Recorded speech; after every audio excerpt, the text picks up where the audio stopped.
Bonjour, nous vous présentons aujourd'hui le nouvel ensemble de chez Inokin qui se compose de la box Chroma A munie du nouveau cléromiseur Zenith. C'est un ensemble qui se compose donc d'un chargeur USB micro USB,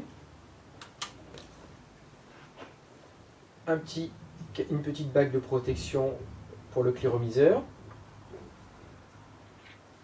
un drip type de rechange très court, un jeu de joint de rechange également, et une notice de démarrage rapide. Voilà.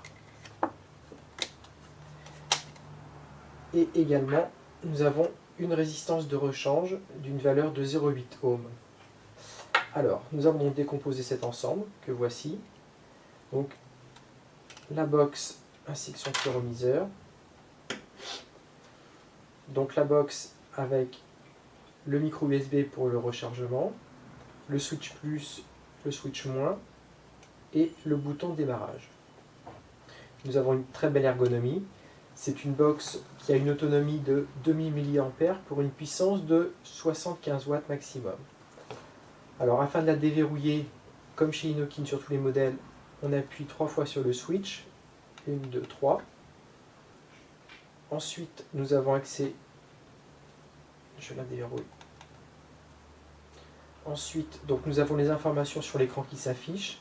C'est une box donc, qui permet d'avoir le contrôle de température, évidemment la gestion en watts, et qui permet de sélectionner le type de résistance, que ce soit acier, titane, nickel, voilà.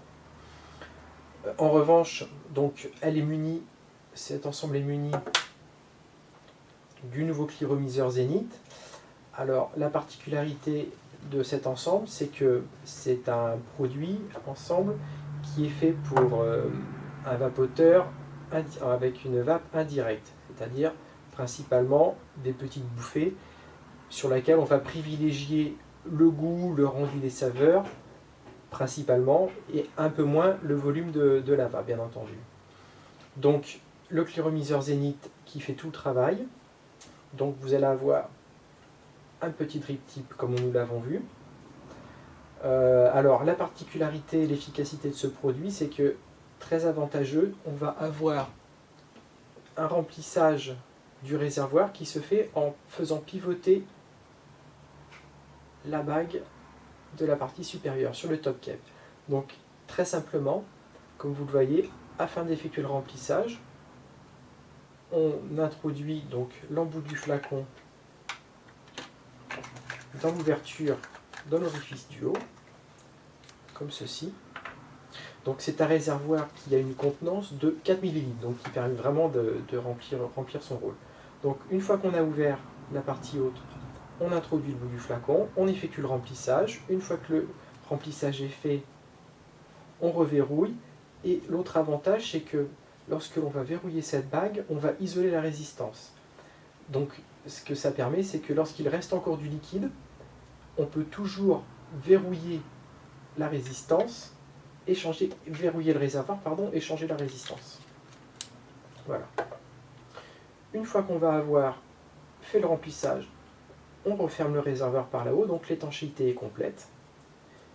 Bien entendu, lorsque la résistance est neuve, il faut impérativement patienter au moins 5 minutes, de sorte que la résistance s'imbibe bien du liquide. Résistance en Cantal, donc qui favorise le rendu des saveurs. Voilà, une très bonne efficacité. Nous avons ici un réglage d'airflow sur la partie basse, donc qui est très efficace, donc qui permet effectivement de régler et d'avoir un volume de vapeur et un goût plus ou moins prononcé selon les préférences de chacun. Voilà. Et pour effectuer le changement de la résistance, donc on déverrouille comme ceci l'airflow. Et ici, nous avons accès à la résistance qui est tout simplement emboîtée.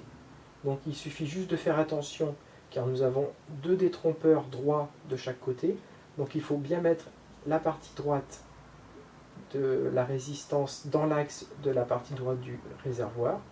On l'emboîte comme ceci, et on revisse la bague. On bloque, juste sans serrer trop fort, et c'est prêt à vapoter. Donc voilà ce que l'on peut dire pour ce réservoir, qui est vraiment d'une très très bonne construction, aluminium Pyrex, vraiment une bonne prise en main et une efficacité excellente. Et donc adapté sur la box, donc comme je vous l'avais expliqué tout à l'heure, nous avons l'affichage sur cette partie-là, donc l'avantage c'est qu'on a une bonne ergonomie et qu'on peut très bien visualiser le produit lorsque l'on vapote. Voilà. Donc ici, ça détecte évidemment, hop, la résistance. Ça nous demande donc dans les premiers choix le type de résistance qu'on va vouloir mettre. Donc c'est la partie sélection qu'on va faire. Donc moi je leur indique que c'est la même résistance que je remets dedans.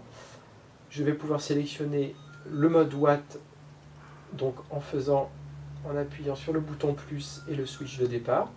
Donc ça me propose de rentrer dans chaque mode différent. Je suis en mode degré, résistance, et là je passe en mode watt. Donc comme ici, d'origine elle est installée avec la résistance de 1,6 ohm, j'ai une plage de fonctionnement qui est entre 10 à 14 watts. Par conséquent, je vais régler ma puissance à partir de 10 watts et je vais monter progressivement jusqu'à 14 watts. Au-delà de cette puissance, ben, le risque que j'ai, c'est de griller ma résistance. Donc je ne dois pas la dépasser. Si je veux une vapeur un peu plus abondante, dans ce cas-là, je change ma résistance. J'y adapte la résistance de 0,8 ohm, prévue pour fonctionner entre 14 et 18 watts. Et dans ce cas-là, effectivement, j'aurai une vapeur qui sera un peu plus prononcée. Le gros avantage de cet ensemble, c'est que je vais avoir une prise en main très intéressante. C'est un produit qui est efficace. Et je vais avoir également une très grosse autonomie. Donc pour ma journée de recharge, je serai très largement couvert. Voilà. Donc c'est vraiment un produit plaisir qui va vraiment avoir un accent mis sur le rendu des saveurs. Voilà. Donc un très très beau compromis et un beau produit.